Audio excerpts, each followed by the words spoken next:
What's up guys, welcome back to InvestingPH. Now this isn't my usual stock analysis video. This will be more on update for our checklist since I will be upgrading one line on our list and it will take a longer time to discuss that. So I just thought instead of doing a tutorial video again, why not do a stock analysis video showing the upgrade? This way you guys would be able to understand better why I upgraded our checklist and why it is so important. So for our example, we are going to evaluate Cosco Capital Incorporated. You may know them as the parent company of Pure Gold. So let's go!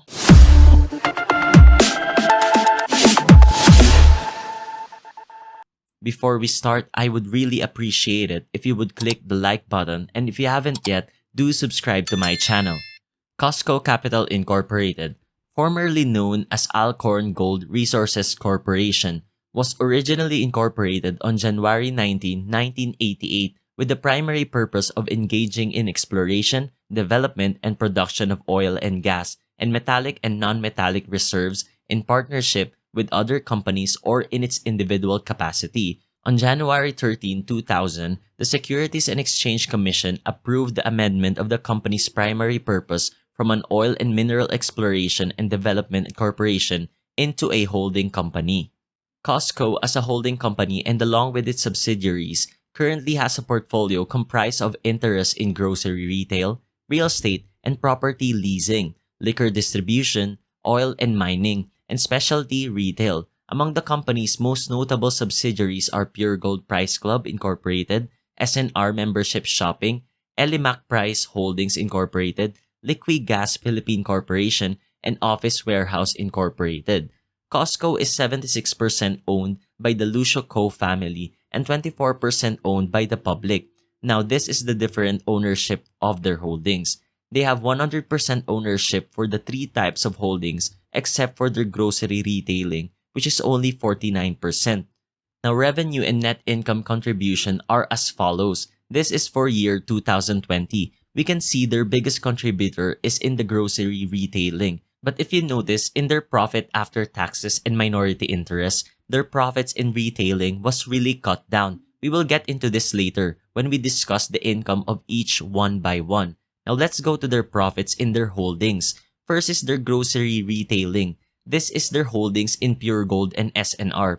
With this, we get to a detailed picture what is happening, why revenues are so high, but when it comes to net income, it was really cut down. Their net profit margin is only 4.4%. I will discuss net profit margin in detail when we analyze the income statement later on, and this is connected to what I will be upgrading in our checklist. Going back, revenue and net profit is steadily increasing for the past 3 years. Imagine, this is even with the pandemic. Next up is their liquor distribution holding. So this is the products they distribute.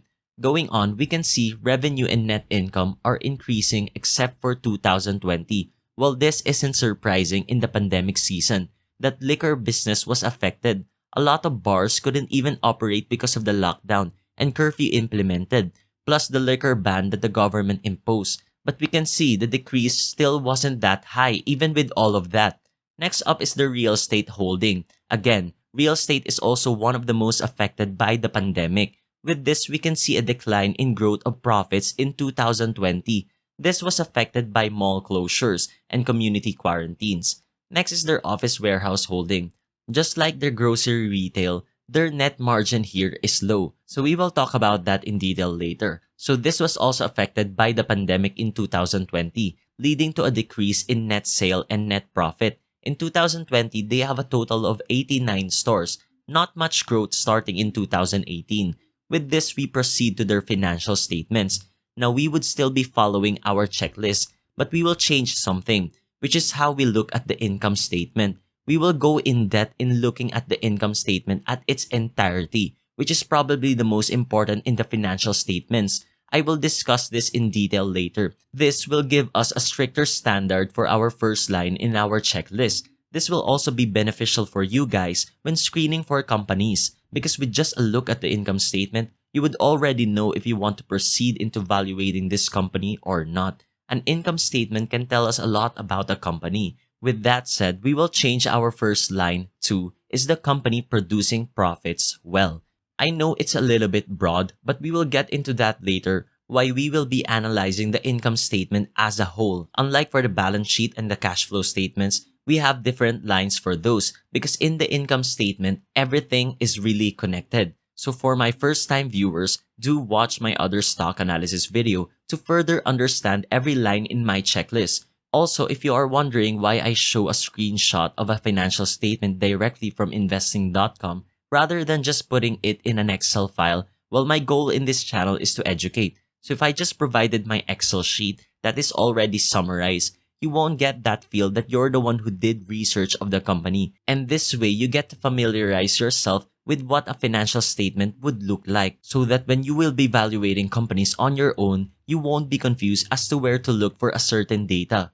With that said, let's go to their income statement. So first is we look at their revenue. We want this line to be in a steady growth, having an average growth rate at least hovering near 10%, but better more than 10% growth. Same as with the net income.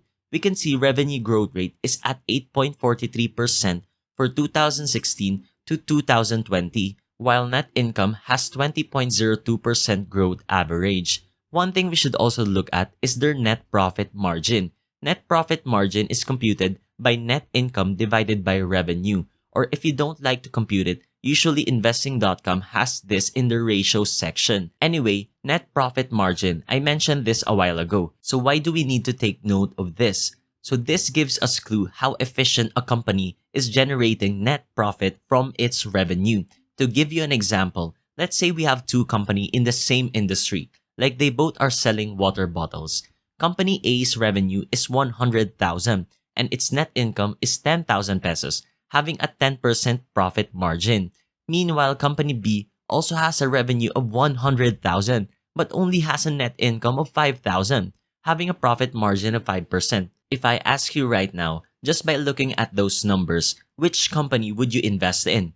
Well, it's a no-brainer, of course. You would invest in Company A because we can see Company A is more efficient in generating net profit from its revenue. They may be more efficient in handling the cost of selling their product. Meanwhile, Company B is generating same profits, but they have more expenses in selling their product. With that said, this also gives us a clue how good their management team is. Now, net profit margin is different per industry. Be careful. That's why it's really important to not look at ratios blindly. Like in the case of Cosco, having an average of 4.08% net profit margin. What we want to see for net margin is for this to be increasing year after year. This gives us a clue that the company is getting more efficient in their sales, or if it isn't increasing, it should at least be in a consistent phase, like unchanging. Some of you would say Costco has a really poor net profit margin. Again, this differs in every industry. Usually for retail businesses,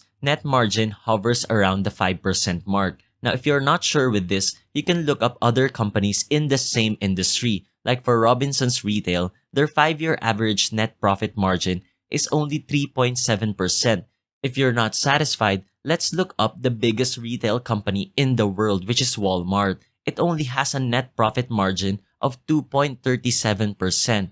Now, why are retail companies' net profit margin so low? Well, can you imagine if they increase this? This would increase the products they are selling. Take in mind, the products they are selling aren't their own creation, unlike for Apple. They are just sellers of someone else's product. It's just like a sari-sari store. Would people buy at your store if you're selling a piece of gum for 2 pesos while every sari-sari store is selling it for 1 peso? So going back, we can see Costco's revenue is growing year after year. Same with net income, and its net margin is at a steady pace and is within their industry average. Actually, it's a little bit higher. Now, you may be wondering, why are we looking at averages rather than a single year? Well, one thing, if you look at a company's financials for 1 or 2 years, it tells you nothing. You have to evaluate a company in a wide horizon because companies sometimes have sudden bursts of growth or likewise some years with small growths. Like for Costco, you can see for 2019, it had massive growth. But in 2020, it suddenly dropped. But if you look at their income growth average, 2020 isn't really a negative. It's still in line with their growth. It's just that 2019 was an exemptional year for them. But imagine If you just look at 2019 and 2020 alone, oh, Costco is garbage. They had negative 49% growth. I would sell this stock. But if you look at a wider view, you can see 2020 is still in line with their growth. With all of that, we can see Costco has a great income statement. Everything is adding up to one another. With this, it is a check for me. Now, this is why we value the income statement as a whole. Because for example, it doesn't give us anything if we value revenue alone or net profit margin alone. It has to correlate with the end product, which is the net income. And again, with that valuation, we also had a glimpse on how good their management team is, with how efficient they are turning sales into profits. Now, we stress this out because this could filter out more potential investments and companies with a great competitive advantage in them. And we can see more the story of their net income, unlike just by looking at net income alone. So the income statement is really important. Profits is the key to grow the company well. Without it, how can their equity grow well in the future? Without profits, surely they wouldn't have any free cash flow. So with that, it's a check for Costco. Of course, you could still have the easy way by just looking at the net income alone. But with our stock analysis video, I would show where net income was derived from. This way, we could get a more detailed story of where their net income came from. So we proceed to our next checklist.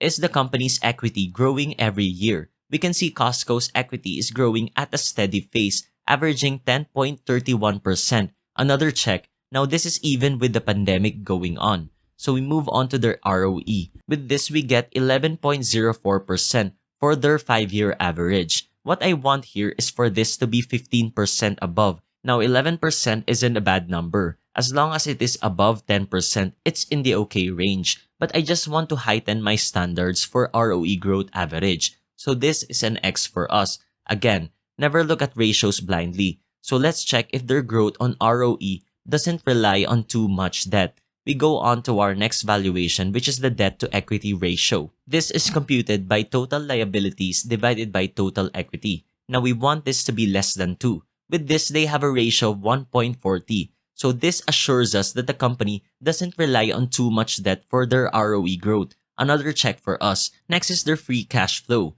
We can see Costco really has a lot of free cash on hand, and it's really growing year after year. Really great. This is really important because having a good amount of cash will really come in handy. This can be used to pay out debt or to further expand the business, or can be used in emergency cases. Just like they say, cash is king during troubled times. So this is another check for us. Really great numbers for this. Next is the company handling their long-term debts well. So we go back to their balance sheet. This is under the liabilities section. What we want here is for the company to be able to pay their long-term debt using their free cash on hand in just under 3 years. With what we saw a while ago, Costco has abundance of free cash. With this, they can pay their long-term debt in just under a year. A big check for us. So we go on to our next valuation, which is another debt valuation, this time for their short-term debt, which is the current ratio.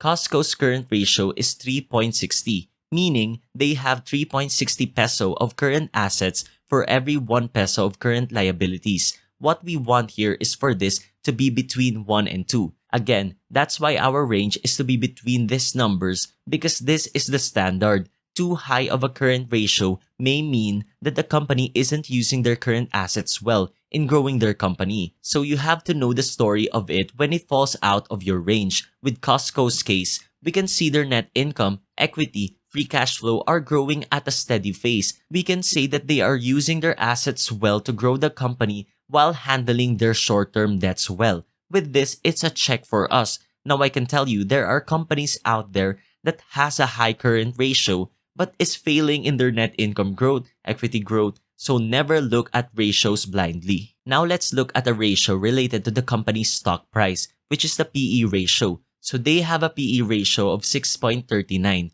Really low. We are paying 6.39 peso to earn 1 peso. With this, another check for our list because what we want here is for PE ratio to be less than 15. This indicates that the company is undervalued. Next, for the company's dividends. Well, just like Pure Gold, they don't have a huge dividends. Now, sometimes companies don't give out huge dividends because they would rather invest it in the company to further grow their business. Though Costco gives out dividends every year For dividend investors, this may be an X for your list. But for me, I won't be investing in Costco for their dividends anyway, so another check for me. Now for the company's moat, what makes the company sturdy against its competitors? Well, since they own Pure Gold, they have also the same moat as them. They have a moat in their brand and service. Imagine Pure Gold and SNR targeting all population, both high-end and low-end. Adding to that is their office hardware, liquors distribution, and real estate holdings, in which all of those are growing at a good rate. Next up, they also have a financial moat. Very solid financial statement, starting from the net income up to the cash flow statements. A good steady growth plus a very well-handled debt. With this, we could really say that they have a financial moat. So this is a big check for me. Next is their company governed by a good leader. Their leader, Lucio Elco. With the upgraded net income analysis, we can see how they are handling their profits, which is a reflection of the leader's management team. We can put that in mind. We can see their leader has a lot of companies also that he is handling, namely Pure Gold, Philippine Bank of Communications, and Da Vinci Capital Holdings. It's not just his wealth that is increasing, but also the companies he is handling. Now with the years of leadership and the number of companies, plus the solid financials of those companies he has under his wings, we can assume that reflects his leadership. With this is a check for me. Lastly on our list is my intrinsic value computation. My computed intrinsic value for Cosco is 11.52 with a 30% margin of safety, having a buy below price of 8.06. As of this recording, its stock price is at 5.32, really below my buy below price. So this is a check for me. Now this concludes our analysis. Costco scored 11 out of 12, really high. This is actually one of the best examples of a stock with great fundamentals, but its stock price is stagnant and even decreasing. Really, a lot of people value companies based on popularity. I hope you guys like this new upgraded version of my checklist, although a little bit more complicated, but I think you have already mastered my previous checklist, so it's time to level it up a little bit. Do comment down below your thoughts about this, and if you haven't subscribed yet, do so right now. Again, see you in my next videos.